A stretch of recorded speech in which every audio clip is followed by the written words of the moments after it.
L'idée pour nous c'était de choisir des films du XXe siècle, pas des films du XXIe siècle. Aujourd'hui nous passe notre vie sur un écran individuel, donc le téléphone tout seul, alors qu'à l'époque l'écran c'était la télé. La télé était en famille et ces films-là ils regardaient à la case, en mangeant, etc. le dimanche après-midi avec toute la famille ensemble réunie.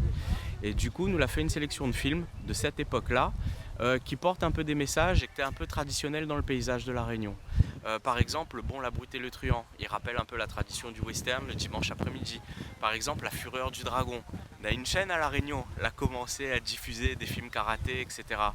Et l'idée pour nous, c'était de choisir des films comme ça. Du coup, sur la programmation, on commence symboliquement par un film en noir et blanc, Les lois de l'hospitalité. Les lois de l'hospitalité, c'est un film comique de Buster Keaton. Buster Keaton l'a influencé Charlie Chaplin. Et faire un film en noir et blanc, muet, il donne l'occasion d'inviter un pianiste qui vient faire la musique de tout le film durant tout le film. Donc le pianiste l'est sur scène et il lui fait la musique du film pendant que le film y tourne.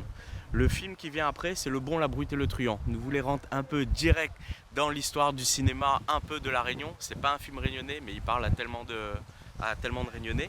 Après Le Bon, la brute et le truand, une petite séquence humour, il fallait quand même, avec Police Academy. Police Academy, donc un film des années 80 qui a quand même marqué une jolie génération. Après Police Academy, La fureur du dragon, donc m'y causait des films de karaté comme il voyait le dimanche ou même un peu plus m'y croire sur Freedom notamment.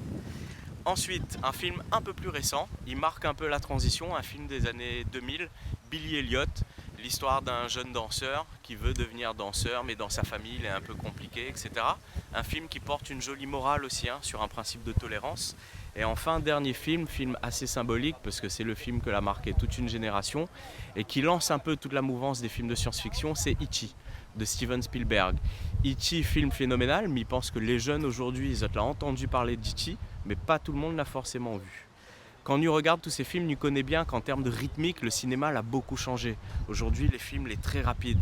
Ça, c'est des films avec des longs plans séquences, avec des longues attentes. On voit par exemple le modèle des westerns, avec les petits plans séquences sur les yeux, sur l'arme, sur la main, sur la ceinture, etc. Et l'idée, c'est de prendre le temps de venir avec son pique-nique, son apéro, assister là, apprécier tranquille le film, en famille, avec les marmailles, avec les parents, etc.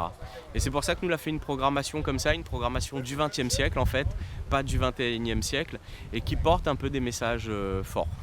Du 8 juillet jusqu'au dernier samedi des vacances, il arrive en août. Comment il se passe une soirée? Toutes les soirées se passent de la même façon.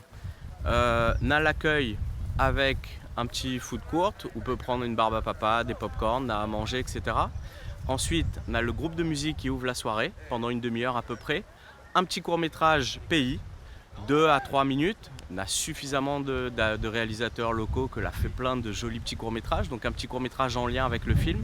Et ensuite la projection du film. Et ça va jusqu'au bout.